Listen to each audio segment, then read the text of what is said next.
अस्सलाम वालेकुम। Welcome to my YouTube channel learning with जी।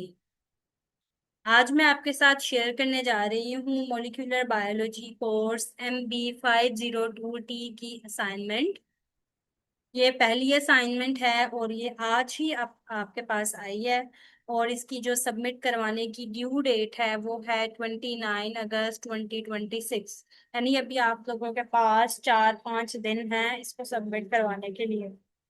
लेकिन आप कोशिश करिएगा कि आप इसको जितनी जल्दी सबमिट करवा सकते हैं करवा लें, ताकि अगर आपके एरिया में ज़्यादा बारिश वगैरह की वजह से या किसी और रीज़न से आपकी लाइट चली जाए या इंटरनेट का जो सर्वर है वो डाउन हो जाए तो आपकी जो असाइनमेंट है वो रह ना जाए। तो आप जितनी जल्दी इसको सबमिट करवा सकते हैं आप इसको सबमिट करवाएं। ये आपकी असाइनमेंट जो है टोटल 10 मार्क्स की है।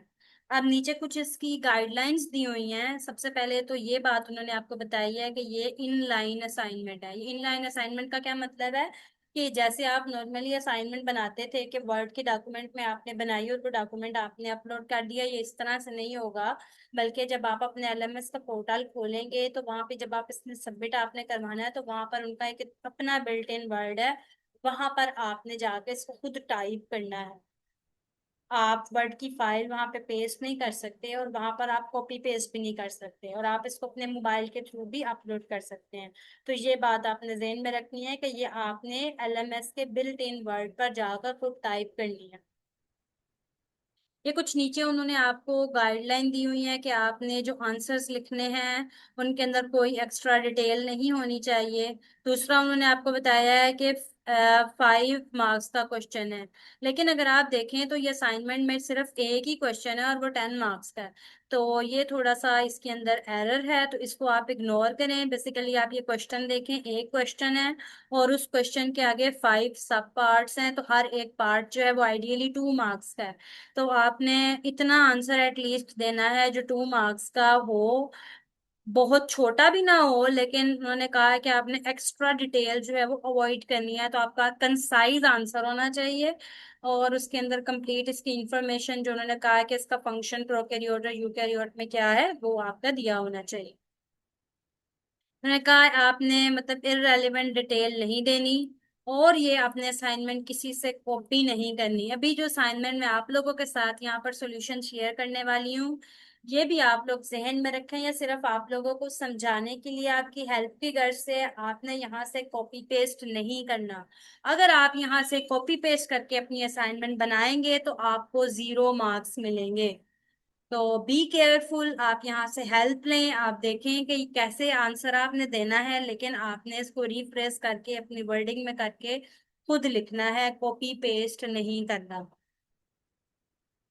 अब क्वेश्चन है, क्वेश्चन क्या है, give the function of the following in prokaryotes and eukaryotes. आगे फिर आप उन्होंने पूछा है किस किस के DNA पॉलीमरेजिस है, DNA हेलिकेज है, टोपोआइसोमेरेज 1 एंड टोपोआइसोमेरेज 2 है, DNA गायरेज है और प्रोटीन डोमेन है। ठीक है, तो अब हम जरा इसको नीचे देखते हैं। ये इसका सोल्यूशन है। DNA पॉलीमरेजिस क्या होते हैं? DNA पॉलीमरेजिस जो है वो इंजाइम है जो हेल्प करते हैं DNA सिंथेसिस में। आप लोगों को पता होगा कि DNA जो है वो डबल स्ट्रैंडेड आपके सेल्स के अंदर मौजूद होता है। तो उसकी उसने जब रेप्लिक उसमें जब डिवीजन होनी होती है, जो रेप्लिकेशन का प्रोसेस होता है, उसके अंदर आपको जो DNA है उसकी एक एग्जैक्ट सेम कॉपी चाहिए होती है। तो वो कैसे बनती है? वो DNA पॉलीमरेजिस एंजाइम है जो कॉपी करने में हेल्प करते हैं। तो DNA पॉलीमरेजिस क्या है?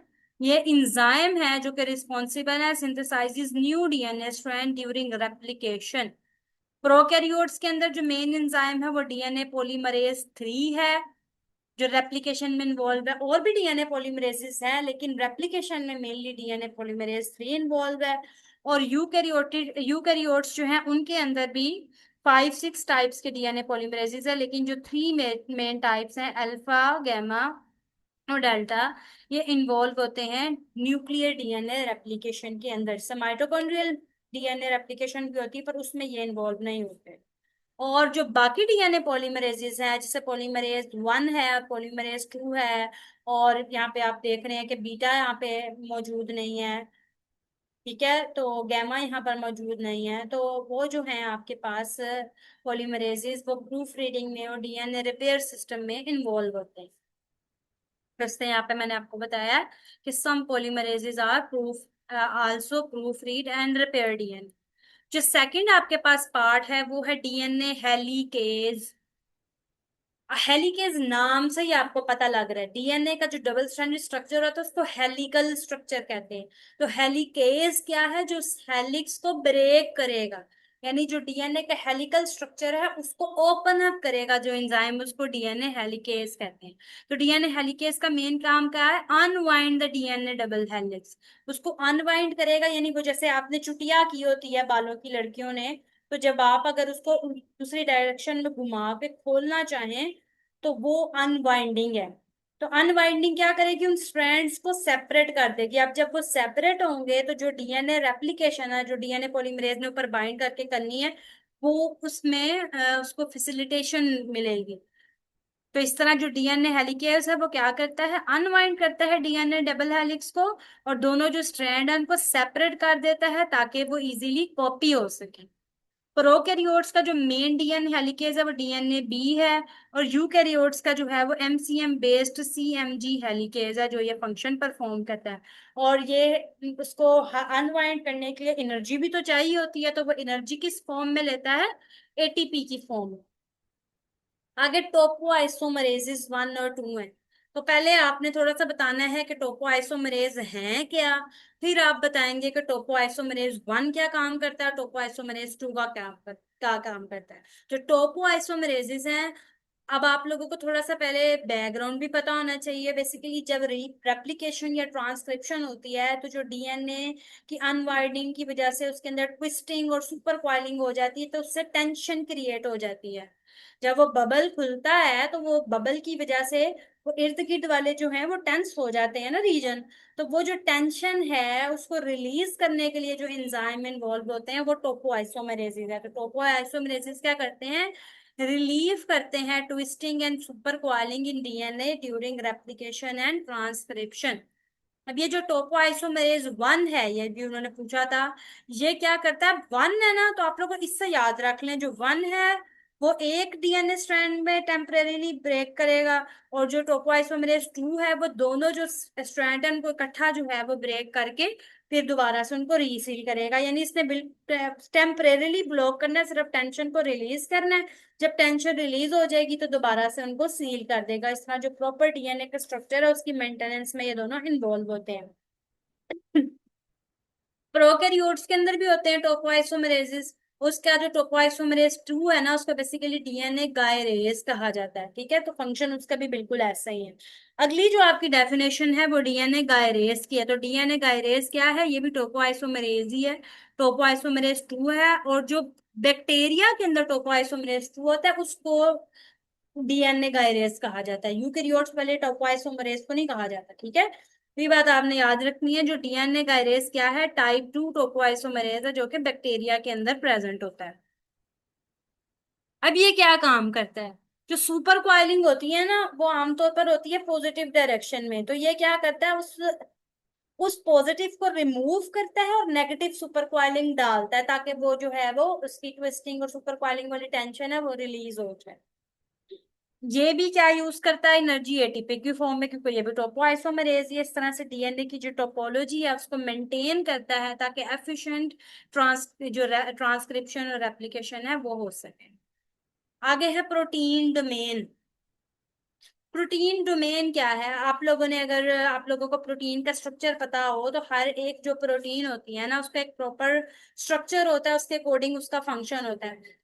जो बहुत सी प्रोटीन ऐसी होती है जिनका एक स्पेसिफिक जो रीजन होता है वो एक स्पेसिफिक अलग से फंक्शन परफॉर्म कर रहा होता है।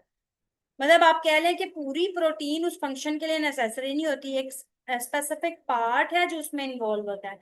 जैसे रिसेप्टर्स हैं, ठीक है, और रिसेप्टर्स के साथ कुछ लिगेंड्स हैं। लिगेंड्स ने जब रिसेप्टर के साथ बाइंड करना है तो उस लिगेंड का भी एक छोटा सा पार्ट होगा जो उस रिसेप्टर के साथ बाइंड करेगा, और रिसेप्टर का भी एक छोटा सा पार्ट है जिससे लिगेंड के साथ बाइंड करना है। तो वो जो उतना रीजन है जो बाइंडिंग में हेल्प कर रहा है, उसके बाइंडिंग पार्टनर और इर्द गिर्द वाला भी रीजन, तो उसको हम कहेंगे ये बाइंडिंग डोमेन है। इस तरह एंजाइम्स हैं जो कैटालाइसिस में इन्वॉल्व होते हैं, तो वो उनका पूरे का पूरा एंजाइम जो है वो नहीं हेल्प कर रहा होता, बल्कि उसका एक छोटा सा रीजन होता है जो कैटालिसिस में इन्वॉल्व हो रहा है, तो उसको हम कहते हैं कैटालिटिक डोमेन है। तो इस तरह से जो डोमेन्स हैं वो क्या है, डिस्टिंक्ट रीजन है एक प्रोटीन के, जिनका एक स्पेसिफिक स्ट्रक्चर है और स्पेसिफिक फंक्शन है। और इनकी, जैसे मैंने आपको दो के आगे एग्जांपल दी, इनकी एक्टिविटीज हैं DNA binding, catalysis and interaction with the other protein. अब प्रोकैरियोट्स और यूकैरियोट्स में, दोनों में जो प्रोटीन हैं उनमें या एक डोमेन हो सकती है या एक से ज्यादा डोमेन भी हो सकती हैं, ठीक है।